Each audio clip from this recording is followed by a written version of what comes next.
is take these lies and make them true somehow. All we have to see that I don't belong to you and you don't belong to me. Yeah, yeah, freedom, freedom, freedom. You gotta give them what you take. Freedom, freedom, freedom. What up? Dude, that is so great. And what a fitting song. I love it. Dude, I chose that one just for you, my friend. Guys, welcome to the Greatness Machine. I'm your host, Darius Mirshahzadeh. And boy, do we have a special guest for you today. My man, Justin Donald. Welcome to the show, brother. Thanks. I'm so glad to be here. This is so fun. And what a great way to kick it off. I wasn't sure if I got to pick the song or if you picked the song. And I was like, ooh, do I pick a really tough one? Or, so I actually had a lineup and I was like, I could stump him if I want to, maybe. But I had some easy ones too. I picked the music. It's my show. That's good.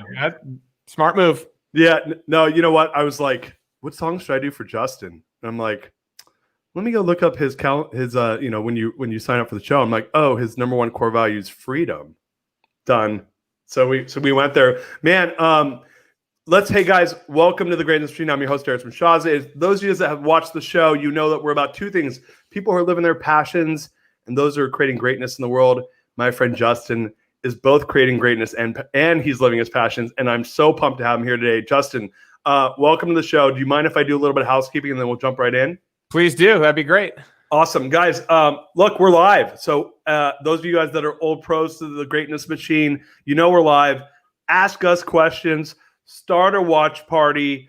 Hit the like button. Hit the love button. Hit the $ button. Hit whatever button you want, but just hit some buttons. We're going to be going deep here. And yeah, don't be shy. I've been so pumped about having Justin here on the show.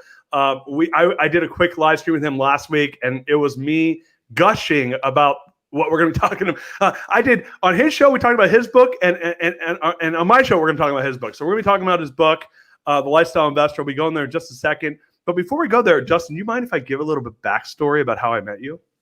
Sure. So our former guest, John Rulin, is a mutual friend of both Justin and mine. They met many moons ago, and both Justin and I are transplants here in Austin, Texas. So we moved to Austin, and John says, "Hey, you got to meet my buddy Justin."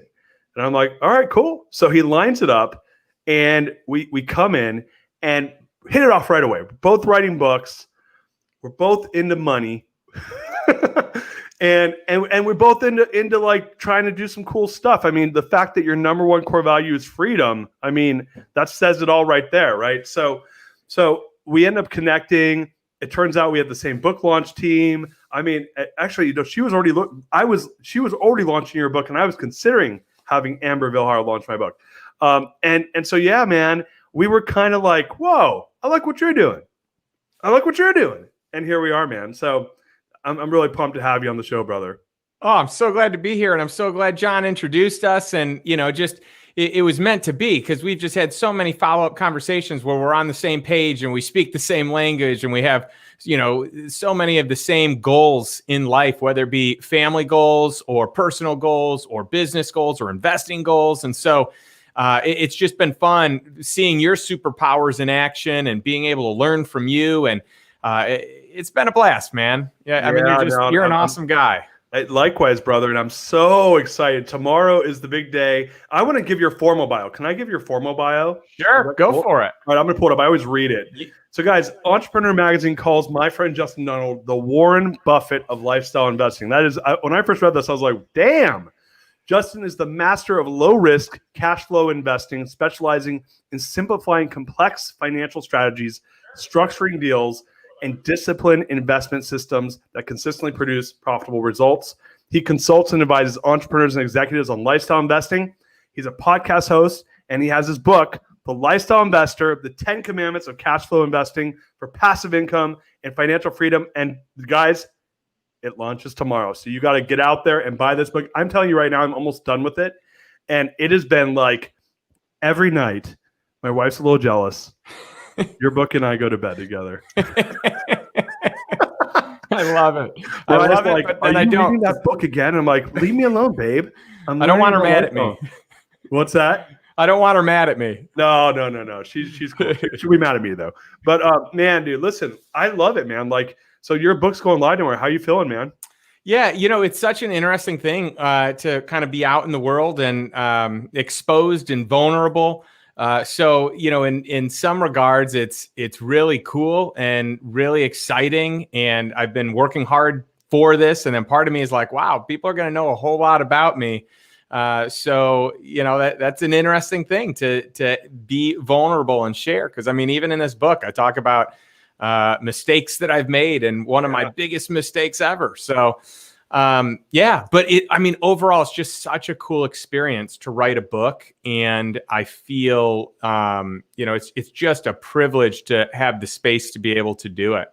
Yeah. You and darn, did you write a book? I mean, I'm going to tell you. Okay, so when I wrote my book, and I don't know if you heard this, but a friend of mine, Tucker Max, said you got to earn their attention one page at a time. Did you ever hear that? I haven't. That's a great one. I love it. I didn't know it, but I took it into account when I was writing the book.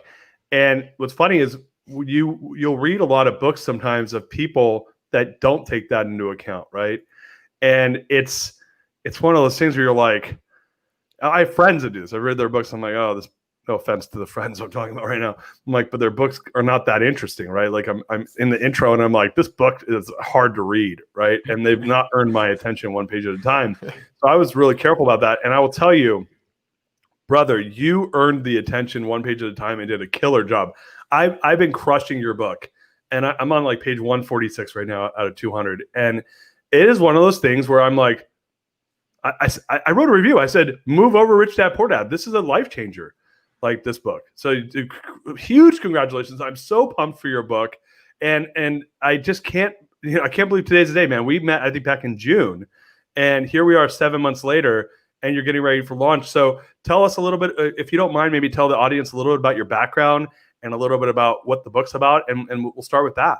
Sure. Yeah. Well, first of all, thanks for the kind words and for being willing to get into it. I'm it's flattering. It's humbling to hear your praise, because I do hope that that's the experience that people have, but I realize not everyone is necessarily going to have that experience. And just based on sheer, data and numbers, I mean, most people don't open it, and the ones that do only get so far. So I love where you are in it, and I love the conversations that we've been able to have because of it, especially, velocity of money and different things. Yeah. And so, we can get into all kinds of fun stuff, but thank you. It means a lot. And the goal is to have impact, so having this book out there is, I want to help people in the way that they process and think about investing and living life and the value that they put on their time. And so you want to know a little bit more of my backstory.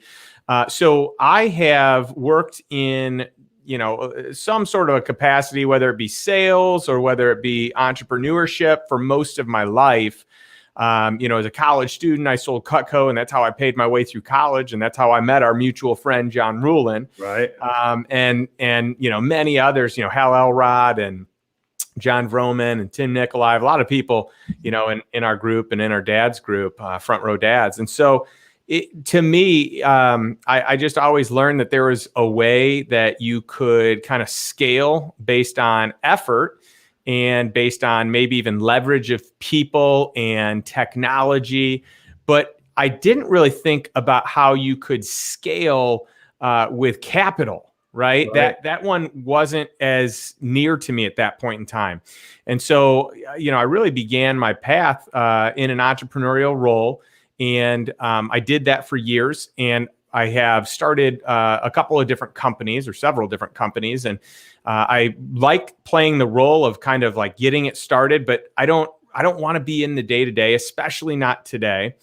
And at one point early on in my career, I was putting in some crazy hours, Darius. I mean, and you're no stranger to this. Any entrepreneur is no stranger to this. But I mean, I was putting in hours that were like, 18 hours a day, some days even more, just crazy hours. And people are like, what? How can you even work that much? And I'm like, you don't even understand. Like, I'm not even scratching the surface. I'm going to wake up tomorrow and I got the same thing, but I knew in that moment, I was young, I had good energy, but I didn't want that long term. I didn't want that when I had a family. And so I began thinking at an early age how to really leverage my time and the influence that I have, and really how to scale myself out. So how do you scale a business while removing yourself? And so I learned how to create systems. And it was a pivotal time in my life where I read the 4-Hour Work Week. And I was like, 4 hours for the week?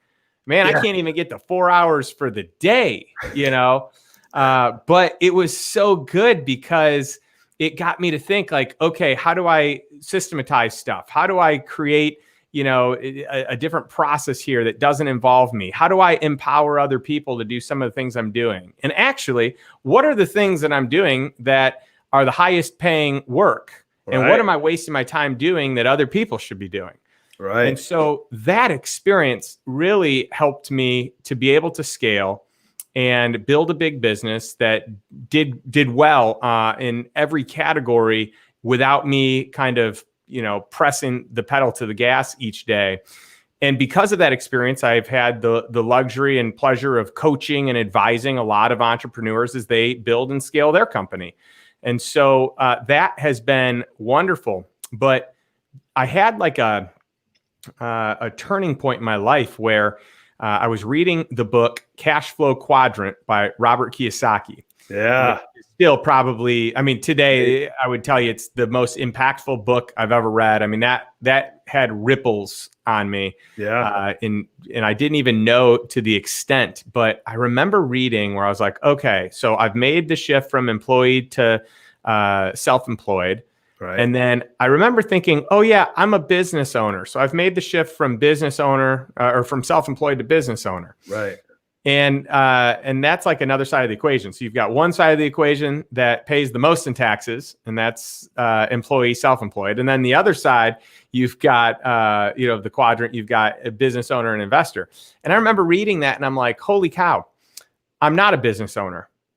I am still an entrepreneur. I'm like a self-employed entrepreneur, because if I left for a year, my business would fall apart. Right. But I was thinking, hey, I got this business. So in some regards, it was great to think like an entrepreneur and feel like I'm an entrepreneur, because I was. You're being a sole proprietor or self-employed, like you're still an entrepreneur. You might be a sole member entrepreneur, or you might have a small team entrepreneurship. But I just saw like, whoa, I'm not doing this at the level, at the scale that can be done without any of my time. So I'm doing less time, but it's not no time or little time. And then it was like, okay, well, there is a way that you can move. And in my mind, this may not be it, because different people are wired different ways. But to me, it was like, oh, I want to graduate to investor.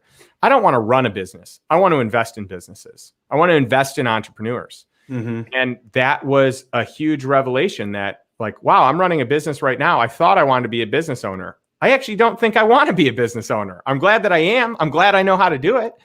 But I actually want to invest in businesses. I don't want to be on the hook day in and day out. I'd rather just be able to influence the results and have my capital work for me. Right. And so that was really like the first step where I started investing in companies and entrepreneurs and going beyond just the consulting world of like helping them scale to the investment world of actually let me invest in you because I believe in this concept. I believe in you as an entrepreneur. And I also have some expertise that I can lend to help de-risk this investment, in my eyes. Wow.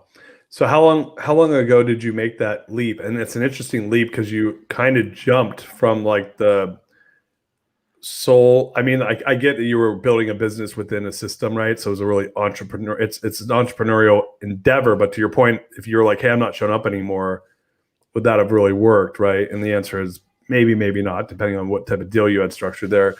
So you went from, you kind of skipped a beat, right? You jumped straight to investor, which is very unusual. But and by the way, that I read that book when I was 22. It was after I lost my first business. I lost $100,000 in this business I had.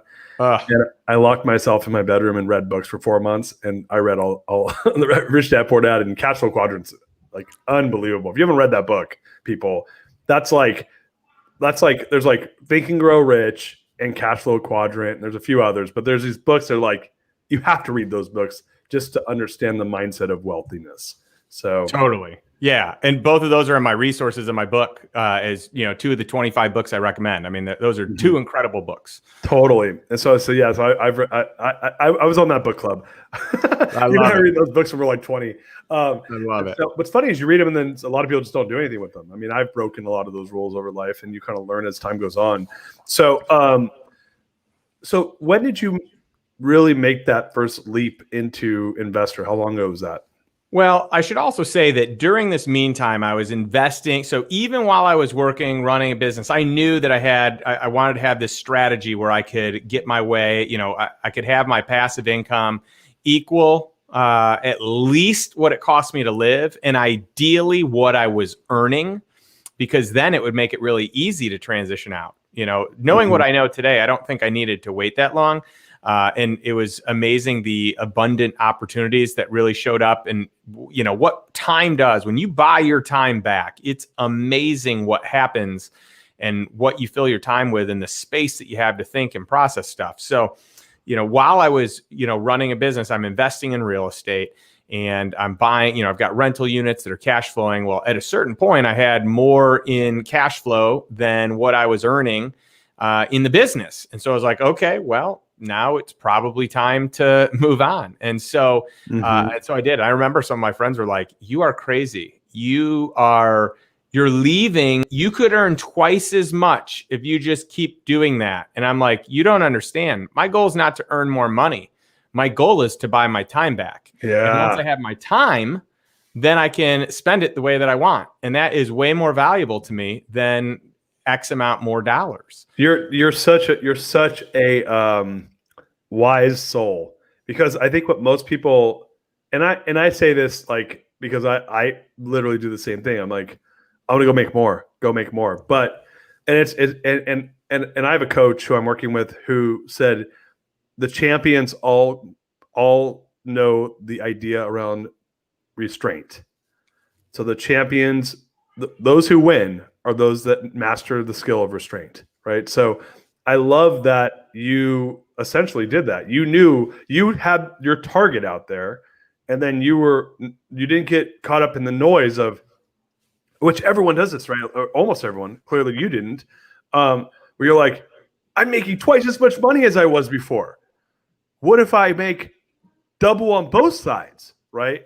You actually prioritize the value of those assets, right? Because in one hand, you had a business that was worth something, but there was an expense associated, which was the expense of time.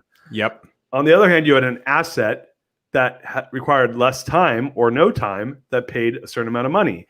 And so what I love about that, what really just struck me is you did the one thing most people can't do, which was you said, here's my balance sheet. Asset over here, business that creates this. There's a liability associated with that business. And then there's this thing that I get to buy back, which I don't get, which is more time, which is our most depleting asset. You want to talk a store of wealth. Time is your store of wealth, right? That's right. And so that's your most, by the way, people, think about this. If you had $1 trillion, notice I didn't say billion. I went straight to trillion. You got $1 trillion. Guess what's the one thing you can't buy? Justin? Time. For sure. Yeah. $1 trillion. You're a trillionaire. And you can't buy more of it. So anyway, carry on. Yeah. Well, I mean, you make such great points. And I feel like I had a great peer group, good role models and mentors that I at least saw what they were doing. For me, I just paid attention to people that had the lifestyle that I wanted. And so that was kind of the common denominator, is that they had their time. And, it's funny. I worked so hard to get my income to the place where it equaled what I was earning. It actually exceeded what I was earning. but I felt comfortable leaving because I'm like, all right, my family's not going to be put out. Our lifestyle is not going to change. You know, I did this the responsible way. But what was really interesting is once I had time, there were all these different opportunities and my brain just started working and going on autopilot. And it was so easy to solve for the income thing. So even if I had left early and had been able to create that time, I would have been able to take care of our family just fine. So it was kind of just a limiting belief in my mind that I had to do that. But I'm happy that it worked that way. It ended up being, a great path. And I'm confident I could have made this transition a lot faster. But the path that I took has really been a great resource for me in helping other people, giving them the option. When I teach, my team, my, mastermind, my community, I've got a lot of private clients that I work with, and my goal is to educate them on how to do this. And so the goal is to not have your time be producing income, but your assets producing income. So if you can have assets or capital that produces income and you can spend your time however you want, then you can do whatever you want. So you can focus on where you're most passionate and where your natural gifts are, whether that's what most people, I would say they don't spend time, they're not working a job that is necessarily highlighting their greatest gifts. I just didn't want to be a slave anymore. I didn't want to be a slave to a job, to a business, to security.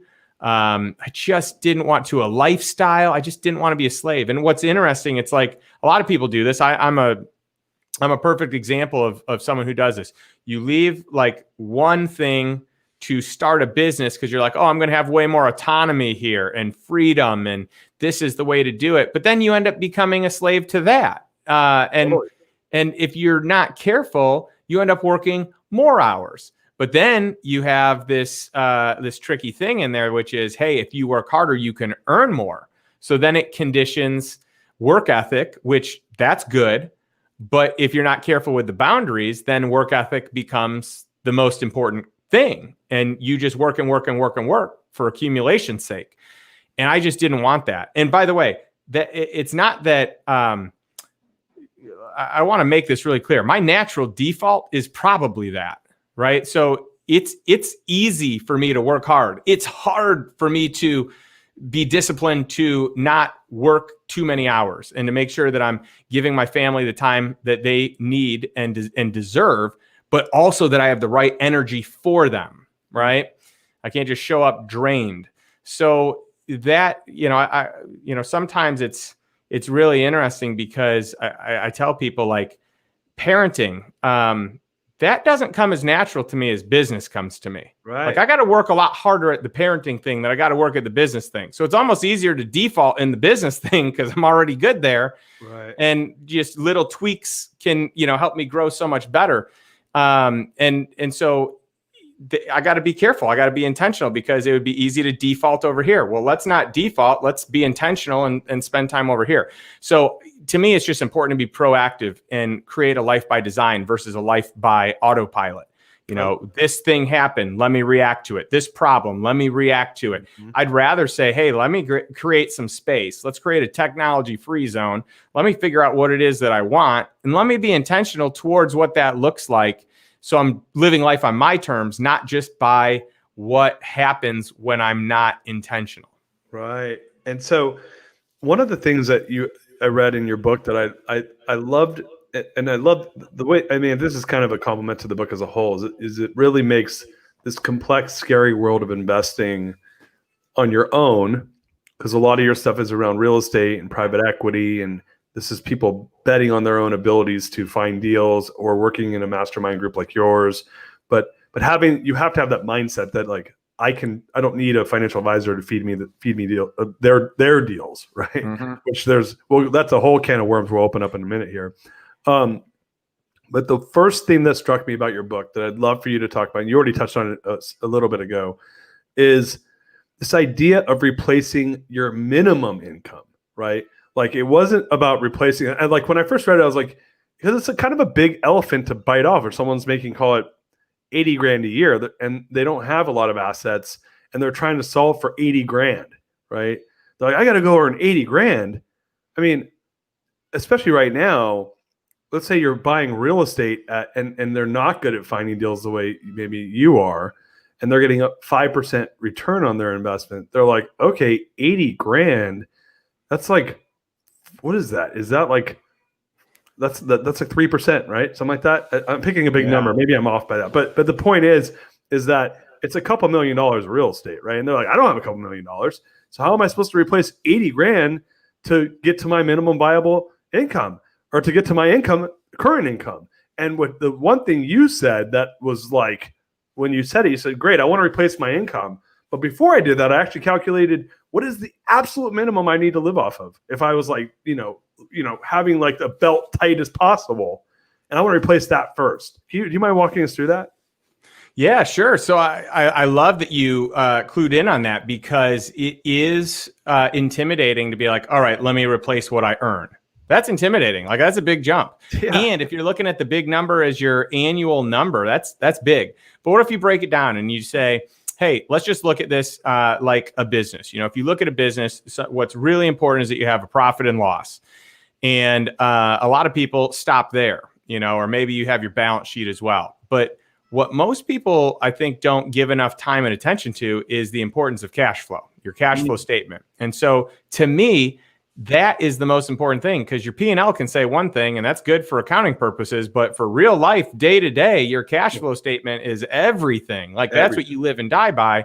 So, so that's the way it is in life, like personally, but people don't kind of dial that down into their personal world. So, so instead of looking at it like an annual, like I earn this much or our expenses are this much, what is it per month? Because that gives you the understanding of cash flow. And if you're just doing the bare minimum of what it costs you to live, so this is not lifestyle. This is like rent or mortgage. This is utilities. This is food, not eating out. This is just like, let's just have food, right? Let's just survive. Whatever your basic bare minimum stuff. Maybe you have a car and you have to drive, so you got a car payment. So whatever the worst case scenario is for you to survive, think about this as like disability insurance, right? Except that you can buy an asset that produces this income that doesn't end, and it appreciates, and you can get it even when you're not disabled, So it's like, disability on steroids. But that to me is it. Like, what if something happened to you and you couldn't work? If all your expenses are covered, you don't have to have a flashy life. You can just be fine figuring out what's next, because you can make your mortgage payment and you can feed your family. So totally. That is why that's important to me. And that's why it's the first step. And I'm telling you, there's a just pure joy and like the feeling that you get, the liberating feeling that exists when you check off that box is unbelievable, because then you don't have to work. Yeah. And it's a game changer. It was, when I read that in your book, it like obviously building an income to support your lifestyle through passive investments, like, it's a big statement, and it's a big like destination to want to get to. And then to be able to expand that lifestyle based off of the expansion of assets. Hey, where do I sign up for that? Like, that part, anyone that like listens to you or reads about you in the media, they're going to pick that up. I think the average person is not approaching it the way you are, which is like, whoa. Yeah, buddy, slow your roll. You'll get there someday. But before you get there, let's pretend like you're eating beans and rice and living in your apartment.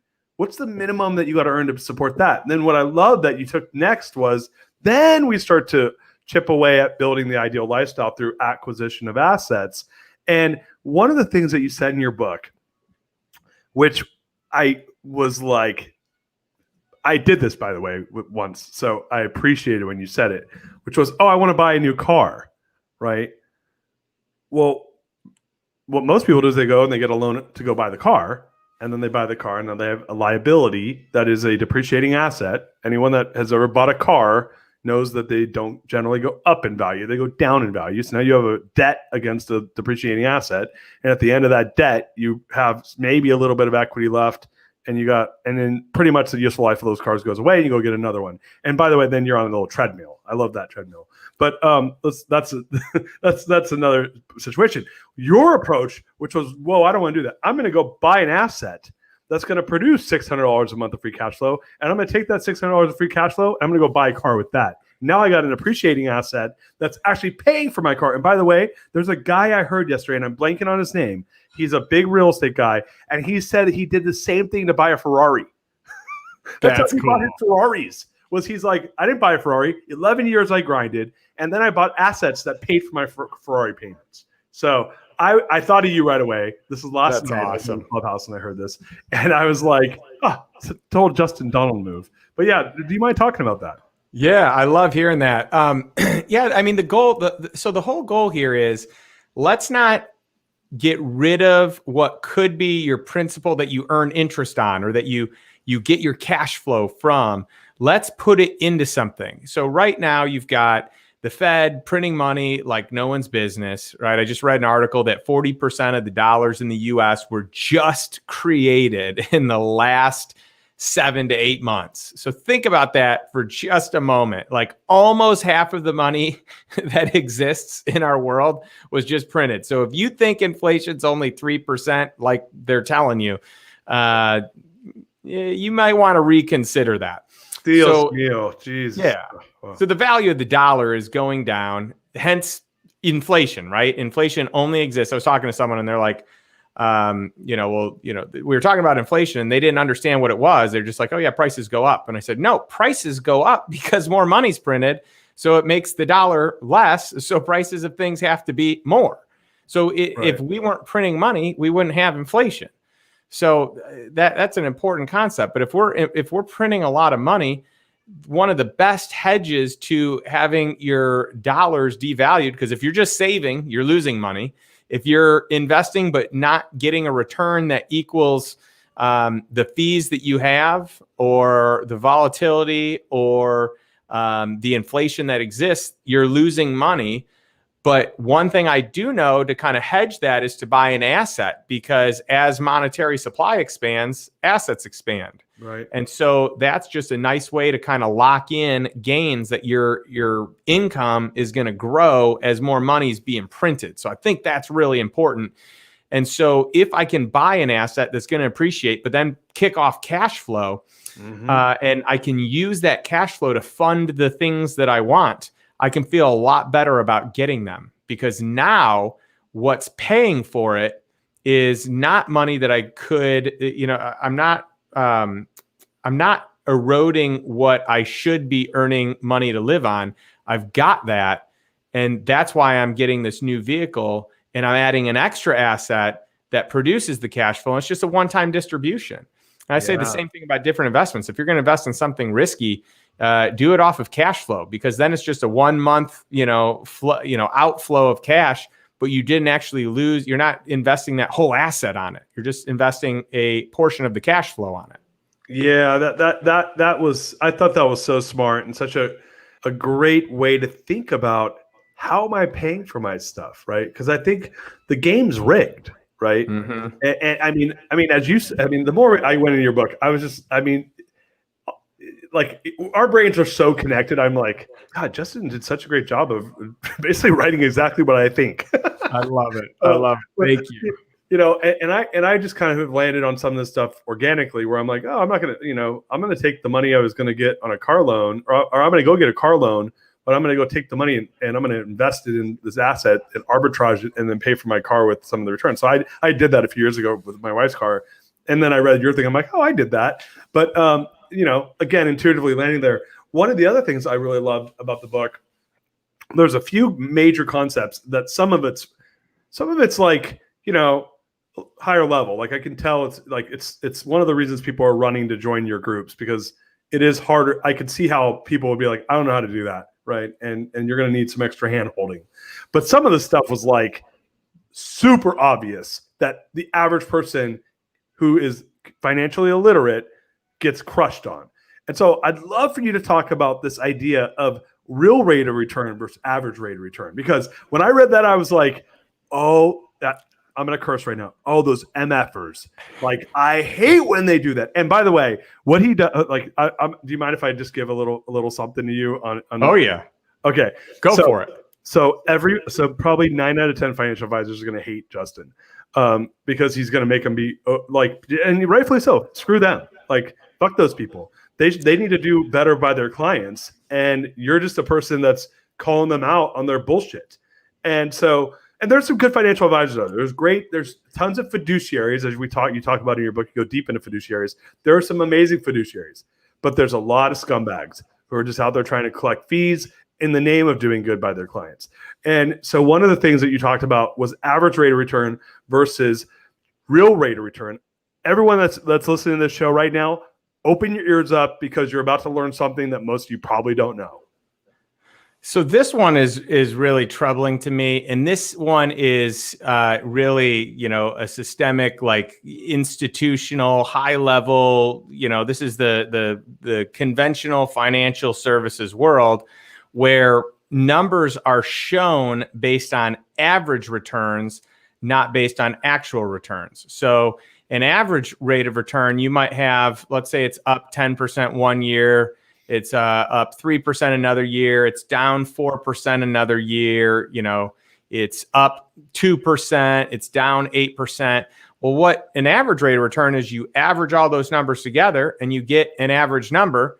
And then whatever that number is, you can calculate whatever return you think you got. And it's much more generous than what the actual return is. Right. Because if you actually take the drops as they happen, you lose money. So for example, like let's say earlier this year, for example, the stock market took a big hit, back in March, April, it was like, 30% down, right? Yeah, I sold at the bottom, just so you know. Nice. Yeah, it was awesome. I cashed out on March 12th. Wow. Yes, it was amazing. It was really impressive. My logic was, I'm just giving back all my shit from last year. So I'm sorry. No, you know what? It was fine. I was like, where is this going? I'm like, I'll give back my 28% from 2019 happily to de-risk at this moment, because this may go down another 30% from here. Yep. Yeah, and you don't know, and that it's scary being creatures of emotion. You got to be careful there. But like in that instance, you felt compelled to sell. A lot of people sold, right? And so let's say that you didn't sell and you stayed in, and then it went back up 30%. So it went down 30%, up 30%. So you're like, oh yeah, I'm even. But you're not. That your average rate of return is 0%. If you went down 30% and then back up 30%, you lost money. So people don't often look at that math. And so this to me is a big smokescreen where people don't know what's really happening. And that to me is the big issue. Like, I want to know I don't care about an average rate of return, because it's not real dollars. Like that is just a made up thing to make your numbers not look as bad in tough times. And it's incentivizes you to put maybe more in than you would based on the fact that you think you're going to make more than you do. So I just want the education to be, hey, what was my actual return? All right. What did it yield? Like, how much money did I put in and how much money do I have today? And what's that percentage? Because that's an actual return. And then what's the actual dollar amount? Okay. That's an actual dollar return. Those are the returns that I care about. And when you do your own math, you'll see that the numbers aren't as good as they look. And often the numbers are quoted even before fees as well. Mm-hmm. And then we, of course, need to include other things like inflation into it as well. But I mean, this is just, it was eye-opening for me, because I had a positive high average rate of return. But when I did the math and I looked at all the numbers, I'm like, what on earth? I actually lost money. Like, how did I lose money with a positive average rate of return? And that was really when this whole journey started to begin, where I'm like, I've got to figure this out, because this isn't working. Like, if I thought I was making money, and I mean, based on the numbers, like anyone would have thought they were making money, right? 7% average rate of return. I mean, who wouldn't think they're making money? And then I didn't make money. So that was really a tough pill to swallow. But it was also a catalyst for me. So I'm thankful for that moment. I just really want to educate people about just what really is going on. Yeah, it's funny. I just ran some numbers and I said, if you took a 50% drop, if I give you $10 and you took a 50%, I just want to illustrate this for the audience. If I gave Justin, I'm your financial advisor and I'm your sugar daddy. I gave you $10. I said, I'm going to get you, Justin, I'm going to get you the best return. Check this out. I'm going to give you, hear me out, negative 50% return year one, positive 25% return in year two, positive 25% return in year three, positive 25% return in year four. The average of that, just so we are all on the same page, is a positive 6.75%. But those $10 at the end of 4 years is $9.76. $9.76 on a positive, an average rate of return of 6+%. So that goes to show you, because Warren Buffett's the king of this. He's like, listen, when you lose money, you got to earn twice as much to make it back, right? And that's not even clear. We're not even talking about taxes and stuff like this. When you start when you take like losses on like from a post-tax loss, and then you make pre-tax money, forget about it, right? Yeah, and let's take it one step further. So it's not even if you lose money, you got to work twice as hard to make it back. If you lose half your money, you have to work twice as hard to make it back. Half. I mean, that's a big difference. So like you make an investment, you lose half of it, you got to work twice as hard to make it back. Yeah. If you lose all of it, you've got to work, twice that, right? Yeah. It's because what people don't realize is how much money do you have to make? Let's say you save 10% per year post-tax. So let's say for every $100 you make, $10 goes in the piggy bank. So, and let's say you lose that 100 and you have $100. It took you 10 years to save up $100, and you go invest that $100. You got to go work 10 more years to make another $100. So it's really hard to make back those losses. That's why I think what I love about your book is this perspective around protecting investments, this perspective around cash flow investing, and this perspective around not being smokescreened by your investment people, because there's a lot of people out there giving bad advice. There's a lot of people only looking out for numero uno. And I love a lot of the principles you're talking about in the book around, do they have skin in the game? Are their incentives aligned with me? Do they make money when I lose money? That one was like, I was like, hells yeah. Like, you like call it like you see it. But let's talk about cash flow, because the 10 commandments of cash flow is the subtitle of the book. I want you, let's go cash flow crazy. I want to hear more about that. Sure. Well, I love cash flow because that is real money that I can use today. I can fund my lifestyle. So to me, cash flow equals quality of life. And once you have a certain amount of cash flow, so, we talked first about getting your bare minimum, then next is your lifestyle. But after that, you've got a couple options. You've got, you can either, move towards what's the ideal life that you want to have, and start buying assets to produce that type of cash flow. Or, there's other things that you can do as well. So like your overage, your surplus over your lifestyle can be used to create a better lifestyle. It could also be used to fund more investments that create more cash flow that can ultimately increase your lifestyle. So it's interesting. You want to figure out what that, threshold is. And for everyone, there's a certain amount of money that when you make it, anything more doesn't really move the needle. So it's like, why work so hard when you don't need more money? Like, I don't want my time to be spent doing that.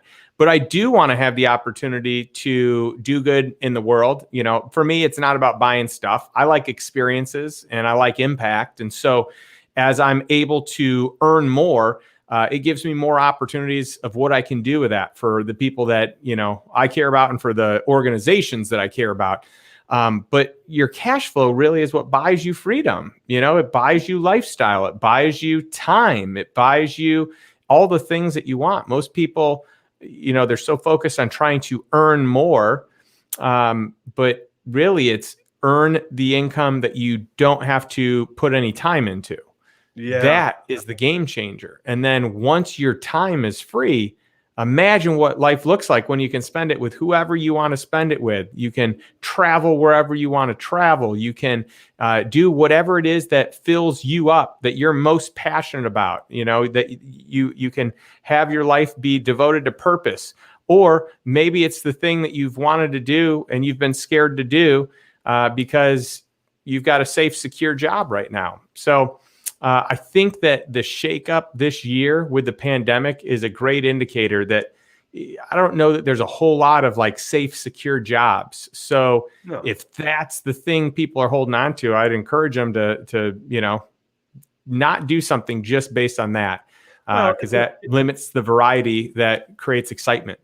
I love where you're going with that. It's and depending on what it is that gets you excited, it's give yourself that optionality to choose the life you want to live, right? Like, listen, for all we know, we're going to get snuffed out of this planet, off this rock sooner than later, and hopefully it's the later. But we all listen. There's two certainties in this world, and one I know you hate, and the other one you probably don't like either: death and taxes, right? Right. So we know that those two are inevitable. But so why not maximize your time on this earth and give yourself the most optionality? And to your point, you got to create that freedom for yourself through cash flow. And I love that because a lot of businesses do the same thing. They'll sit there, I made all this money. I'm like, well, let me see your cash flow. It's like, cash flow is brutal, right? Cash will snuff you out quick, right? It will choke you out if you don't have that oxygen. So I love that perspective. One thing I want to say, though, is that I think a lot of people might get intimidated around what you're saying right now because, hey, Justin, I get it. You're like this fancy schmancy, total investor guy. And, I get that and I read your book and you got all these invisible deals and you got all this cool stuff and you're investing in Orange Theories and all that stuff sounds great. But like, I can barely pay my credit cards. And let's just say I did get some money. I can't lose it. So if you were talking to someone that maybe didn't have your confidence or savviness around investing and they wanted something that they could wrap their head around from a cash flow investing standpoint that was like, this is not hard to understand. I can go do this. And thanks, Justin. I'm going to go do this 100 times over if I can. What would be the one asset you would tell them to maybe consider? It's a great question. I mean, the first thing I'd do is I'd say, even before that, surround yourself with smart people that are living life the way that you want to, even if it's just one notch higher or better, because your peer group really matters, and having people that can help you make decisions in the financial space when you're unsure. I think that right there is probably the best first step. And then, the next best step or a good step, obviously, I mean, what I'm sharing is what has worked for me and what I've done and what I've coached and helped others to do.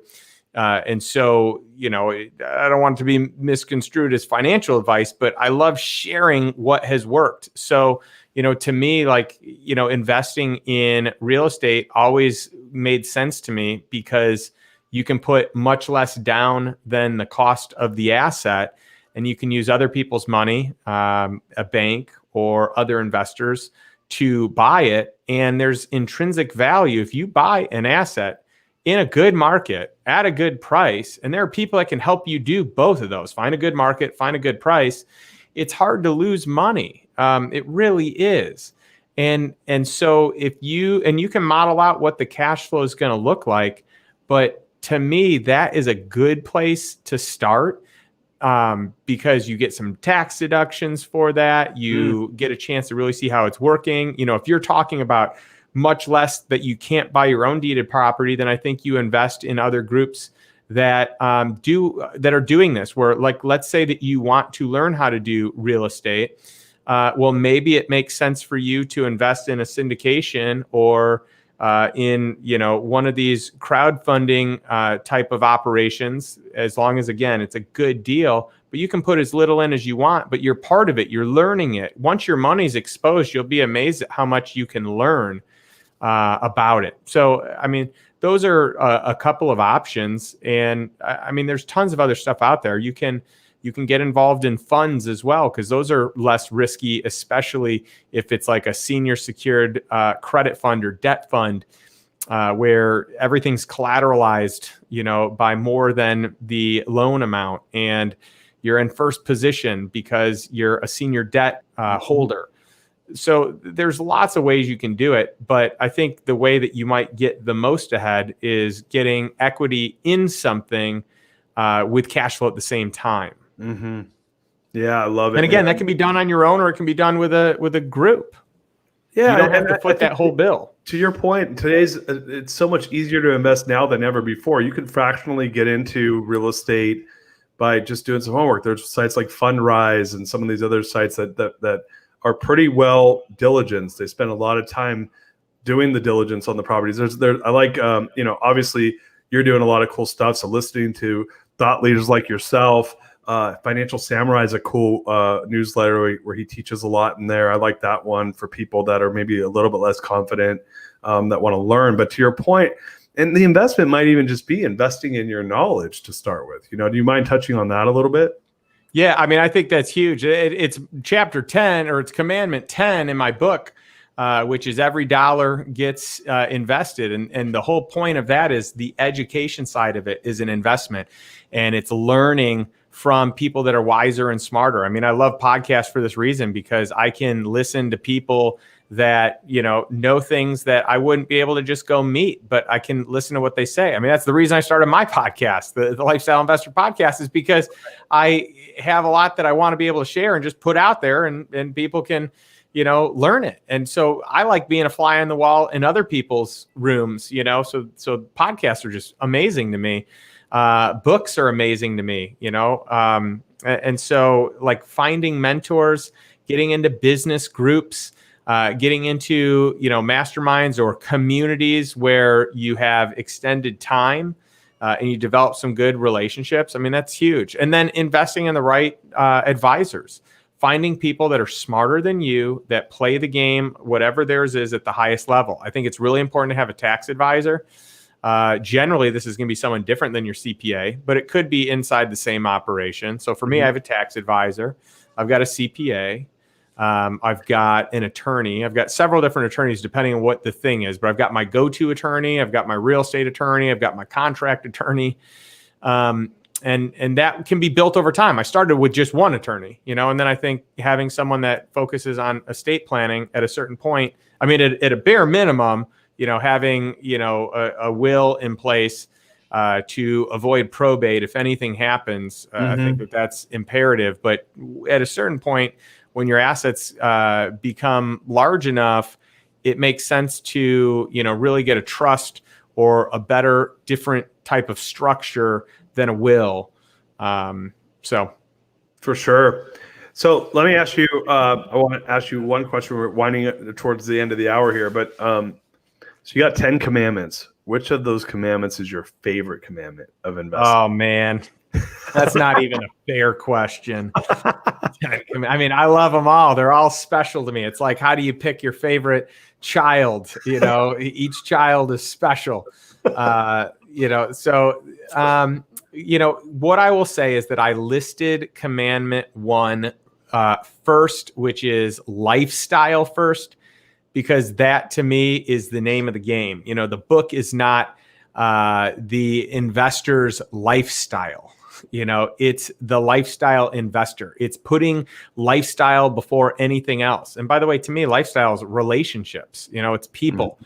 It's being able to spend time with people and in the things that you're most excited about. And when you have that lifestyle and you create freedom of time, you can get your health to the place that your health needs to be. Let's talk that from, a physical standpoint to an emotional standpoint to an intellectual standpoint. I mean, the list goes on and on. But to me, that's most important. And for a lot of people, they've got a business that maybe they don't want to sell yet, or they don't want to exit, but they don't have the time to do anything. So they need a lifestyle investment, something that isn't going to cost their time, but also buys them time, right? They're getting a return without putting time into it. So I think, that's massively important. We've hit on a bunch of other ones that we've talked about, which is cash flow immediately. You talked about invisible deals. I mean, that's one of them. Another one that to me is a big one, which, you and I talked offline on this about the velocity of money. Yeah. But it's getting your initial principal back quickly. That to me is really important. Like, I don't want my money locked up for 10 years, 20 years. That doesn't work, especially because I'm not going to know the outcome of the investment for that long. Like, it may not work. I don't want to know that it took 20 years to find out that it didn't work. Right. I would much rather have like shorter terms, like a 1 year, 2 year type of term on my investments, so that I know if it worked out or didn't, and I'm getting my money back out as quickly as I can to repurpose it into another investment. Yeah, I love it, man. Well, boo. Big time. I love this, dude. Tomorrow, the big day. Guys, let's stream across where all the stuff about the book right now. My team, if you don't mind doing that. And Justin, why don't we talk a little bit about book launch tomorrow? We'll get it wrapped up here and tell people where can they get the book, what's happening this week. By the way, guys, book launch week is the week. This is when you support your authors because this is where they make the list. This is where they get hype. If you're going to support someone, do it during book launch week. And I know you have some incentives and stuff to get people motivated. So why don't we talk a little bit about what you're throwing out there for the supporters and what's happening during book launch week and where they can find you. Yeah, sure. So anyone can find me, at justindonald.com. If you go /free book, you have an opportunity to get a book for free plus shipping. You certainly have other options on there, and I've got a bunch of, there's a bunch of cool free stuff. There's a bunch of other perks, tons of different things on there that you can find out from, online course to masterclass to mastermind to kind of high level private coaching for, those that are running a monster company or just had a really big exit. And I really only work with 4 people a year now. I decreased last year from 6 down this year to 4. And so, really most of my time is spent with the people that are the hungriest and most excited from the standpoint of coaching and mastermind. So there's a pretty stringent application process, but at a bare minimum, the book is just, this is my passion project. And it really started because I wanted to chronicle all that I know, in case anything ever happened to me, that my daughter would be able to just know these lessons. And so that's really the genesis of the book. And it has expanded to, helping a lot of other people along the way. A lot of people have been part of reading it in various stages. And a lot of people that I've coached have been, part of, the test work on what content was in it. And so that's pretty neat. But all the profits and proceeds from the book are going to go to charity, regardless of where you buy it from. And it's going to, so this first wave for the launch is going to go to Love Justice International, which stops human trafficking, which is something I'm really passionate about. And all the proceeds forever are going to go to charity of some sort. And so I've got a bunch that I'm partnered with, that I'm working with, that I really believe in. And so that, to me, that's really important. So if you go to justindonald.com, /, you had one on there. So for the launch week, the book won't actually be free on the free book one. And then after that, it will be again. I think it's redirected to Amazon, and, Amazon's a funny thing. So, I'm just looking for, impact and helping people. And so, if you feel that the book was a good help, I'd love, you to share that. Yeah, guys, go out there. And for those of my friends that know me, they know I always recommend books, and I rarely read them. I know it's sad. Leaders are readers, but I tend to read in big, I'll read 5 books at once, and then I won't read for a while. Your book's been my bed buddy. We've been reading together.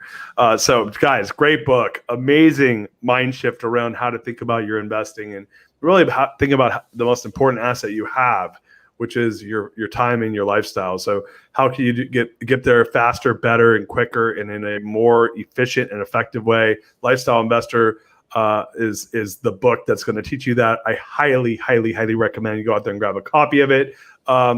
And man, such a pleasure having you on the show. I'm so pumped for book launch week for you. I would see you tomorrow on your live stream and give you some high fives. But brother, congratulations on the book. Thanks, Darius. And thanks for, number one, just being such a great supporter, fan, cheerleader, friend. You really, you're inspiring on so many levels. And the fact that you're taking the time to dig into this book and for us to be able to have this fun, thoughtful conversation here, but even just, privately, has been awesome. And I'm so excited about the future in 2021. And I'm so pleased to have you celebrating this launch with me. So thank you for your friendship and your support and really all that you do. I'm incredibly blown away and impressed by everything you've done with, the core value equation and the greatness machine and just all the cool things that you have, your brand and the people that I've met through you. and some of these deals that we're going to be doing together and our investment club together. It's awesome. Thank you, brother. Well, guys, so much gratitude here. Check out the book, support Justin, get online, buy the book, support the book launch. Check out the podcast. You have so many great people on there. And man, we'll see you tomorrow. We'll be doing his book launch, so come visit, promote the book to your networks, people, if you're hearing about this. And let's get more people some more of the most valuable asset that they need in their life, which is time for them to build better communities and families. And that's precisely what your book's doing. So I appreciate you very much. Thank you so much for being on the show. Guys, with that said, we're going to get wrapped up here. We got Rick Girard on Wednesday from Higher Power Podcast. He's going to be on here talking about core values and jobs. I know we're talking about not having a job right now. He's going to talk about hiring people for jobs. But we got some action-packed week. If you guys love the show, go and follow us on YouTube. Please go to therealdarius.com, sign up for updates. We don't spam. We only give value. And yeah, if you love my book, The Core Value Equation, please go give us a review and check out JustinDonald.com. Put all the links in the comment section. And if you're listening and not on Facebook, go to www.JustinDonald.com and support my friend here. My man, Justin, love you. Appreciate you so much. Stay on. We're going to get off and chat for a second, but peace out, my brother. Thank you. Thanks. Guys. Thank you for the and let people know you're going to be on my podcast here in 2 weeks. That's right. I am. Guys, got to listen to me when I'm on his podcast and when I'm not on his podcast. He's got some amazing guests. So I'm looking forward to we just keep hanging out. We got drunk and drank some great wine together. Maybe we didn't get drunk. We got a little tipsy, but we definitely had some amazing wine and a great time. Some awesome cheese with it too. Yeah, it's true. No, I had to drive home, so I sobered up, but it was amazing. So yeah, guys, we'll be hearing more about Justin, and I'll keep everyone up to date. And with that said, guys, we'll see you later. Peace out. We love you.